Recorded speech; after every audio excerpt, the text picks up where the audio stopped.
घेऊयात. कर्मवीर भाऊराव पाटील यांना केंद्र सरकारने कोणता पुरस्कार दिला? खालील पर्याय काळजीपूर्वक वाचावेत.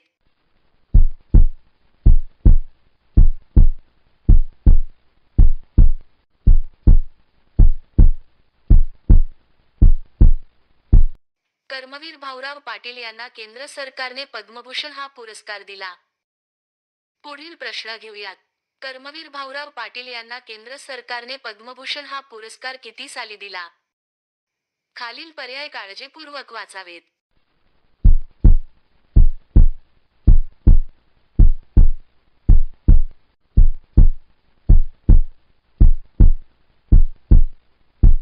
कर्मवीर भाऊराव पाटील यांना केंद्र सरकारने पद्मभूषण हा पुरस्कार 1959 साली दिला.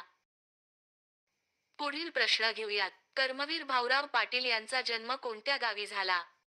खालील पर्याय काळजीपूर्वक वाचावेत.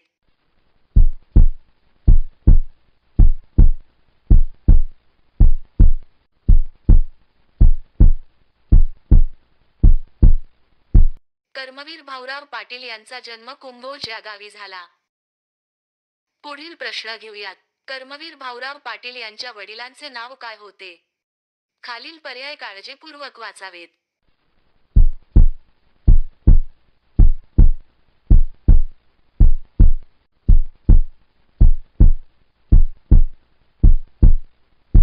कर्मवीर भाऊराव पाटील यांच्या वडिलांचे नाव पायगोंडा होते. पुढील प्रश्न घेऊयात. कर्मवीर भाऊराव पाटील कोणत्या संघटनेचे सदस्य होते? खालील पर्याय काळजीपूर्वक वाचावेत.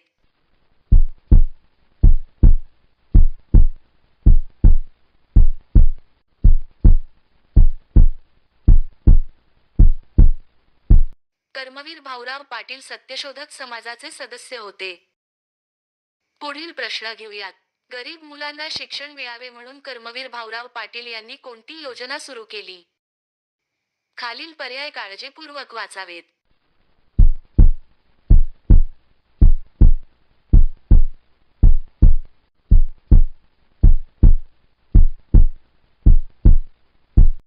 गरीब मुलांना शिक्षण मिळावे म्हणून कर्मवीर भाऊराव पाटलांनी कमवा आणि शिका ही योजना सुरू केली. पुढील प्रश्न घेऊयात. कर्मवीर भाऊराव पाटील यांच्या पत्नीचे नाव काय होते? खालील पर्याय काळजीपूर्वक वाचावेत.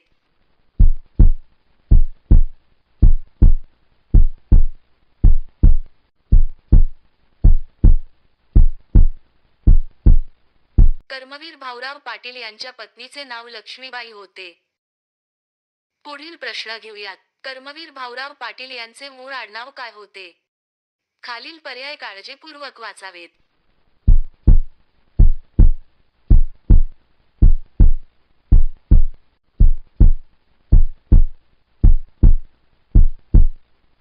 कर्मवीर भाऊराव पाटील यांचे मूळ आडनाव देसाई असे होते.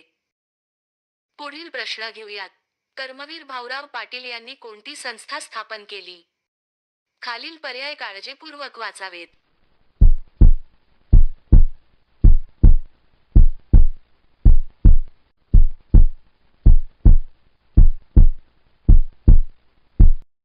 कर्मवीर भाऊराव पाटील यांनी रयत शिक्षण संस्था स्थापन केली.